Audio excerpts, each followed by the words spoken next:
They secretly hooked 96 luxury condos into my private sewer line. So I made them write me a check for $680,000 before the sheriff shut their whole project down. I bought that land back when it was nothing but scrubgrass and cicadas screaming under a Texas sun.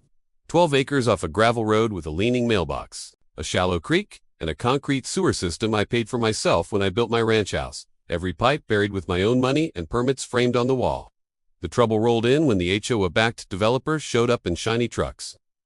Polo shirts tucked tight, talking about community growth while staking flags along my fence line like they already owned the dirt. Their foreman smiled too wide, told me I'd never even noticed the condos. Then a month later, my toilet started gurgling like something alive was crawling up the pipes.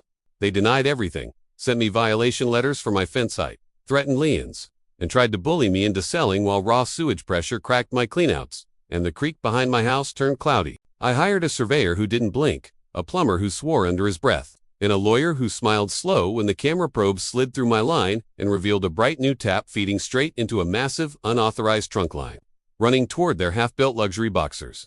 When the county inspector and sheriff arrived together, dust kicking up behind their cruisers, the developer's face drained white as the report hit the hood of his truck. Stamped illegal, unpermitted, and criminal trespass on private infrastructure. They begged for time, offered hush money, tried to spin it as a misunderstanding. But I shut the valve feeding their entire development, and 96 condos went dark. Toilets backing up, construction frozen, buyers screaming. The revenge was clean and surgical. A settlement signed in a windowless office where their lawyer slid the check across the table like it burned his fingers.